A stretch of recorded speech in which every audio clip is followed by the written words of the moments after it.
These are the results of the Saxony state election that took place on Sunday, the 1st of September. The opinion poll numbers here, they're for August only. The European election and the German federal election numbers, they're for Saxony only.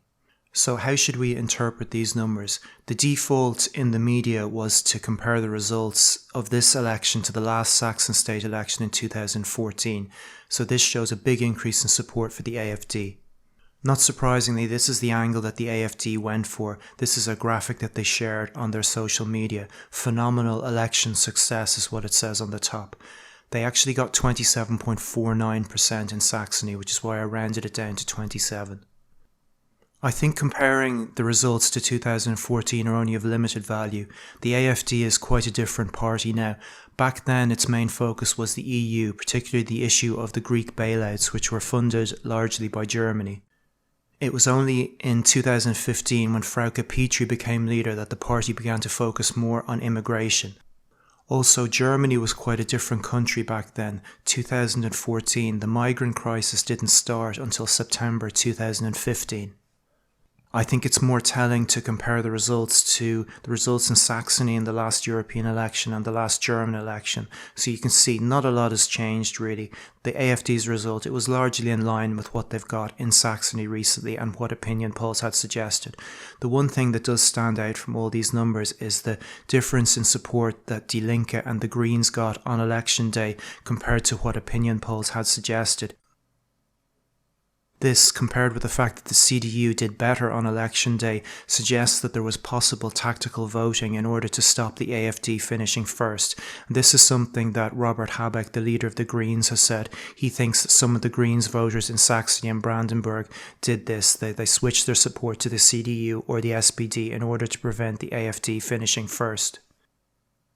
At the end of the day, these are the numbers that really matter. These are the national polls. I've taken all the national opinion polls released since the last German election in 2017. I've grouped them up into 3-month intervals and I've averaged them out. So you can see that the AfD, not a lot has changed for them really. They had a good period 2018 Q3, but they're back now more or less to where they started. The big story in Germany since the last election has been this extraordinary growth in support for the Greens and this continued decline in support for the SPD, which is now at near historic lows. Here's some interesting data from the exit polls released in Saxony. These show the support amongst the various age groups. You can see that despite losing the state overall, the AfD was clearly the most popular party amongst voters under the age of 60. Now, is this an age thing? Do voters tend to switch to the CDU as they get older because they're more worried about their pensions? Or is this more of a generational thing? And will these AfD voters stick with the party as they get older? Well, also in these opinion polls, CDU voters were asked what the most important issue was for them, and they didn't list pensions. So this would suggest that this is maybe more of a generational than an age thing, and the AfD support in the state will continue to grow as those voters get older. Here's how the seats look in Saxony after the election. I've coloured in the boxes of the parties that formed the coalition government after 2014. It was the SPD and the CDU.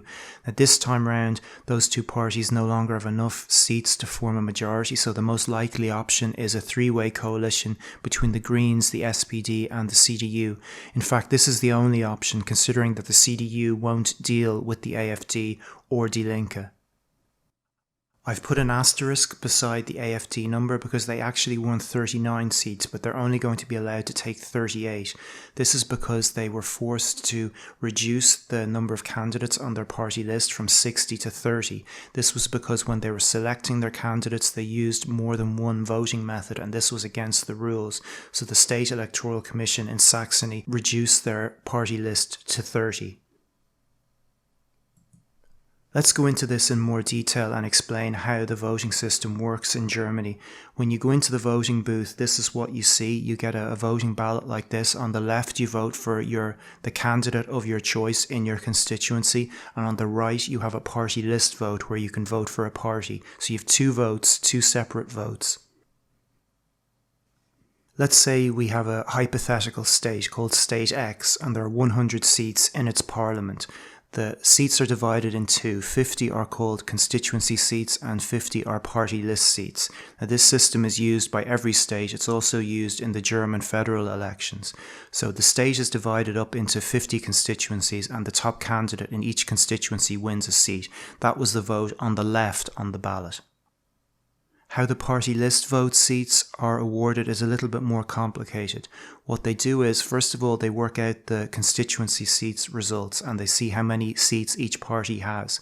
Now let's say this party, Party A, let's say they're a really popular party and they got 50% of the party list vote. Now if a party was that strong, if it was that popular, they'd probably win all the constituencies. So let's say that they do. Let's say that they have 50 constituency seats in the bag. They then look at what party list vote they got, that was 50, and the idea is that the total number of seats that they get, the constituency seats plus the party list seats, should correspond to the percentage of the party list vote that they got. So in this case, Party A already has 50 seats, so they don't give them any party list seats. The party list seats are really like adjustment seats, which are added to your constituency seats total in order to ensure that your overall total number of seats corresponds to your party list vote. Let's take another example, Party B. Let's say they get 10% of the party list vote. A party like that probably wouldn't win any constituencies. So they then get awarded 10 party list seats for an overall total of 10. The larger parties tend to get most of their seats from constituency seats, whereas the smaller parties tend to get most of their seats from the party list. In Saxony, the total number of seats are 120, so you have 60 constituency seats and 60 party list seats. So the AfD presented their lists for both.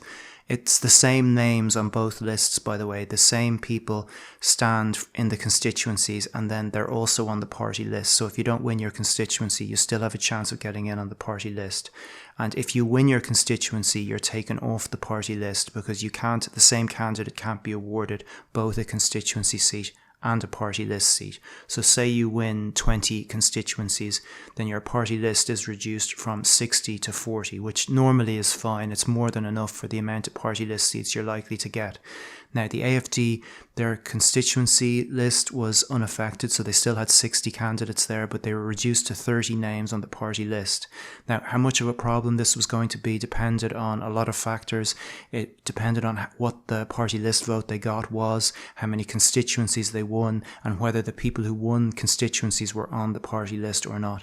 Anyway, to cut a long story short, it ended up costing them just one seat, so they should have got 39, but they ended up with 38.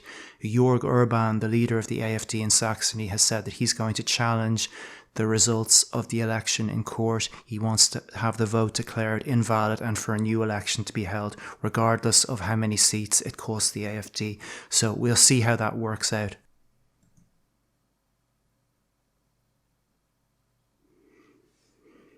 Here are the results from Brandenburg. Like in Saxony, I think we should be looking at the results of the last European election and the last German election for comparison, rather than the last Brandenburg election, which was way back in 2014.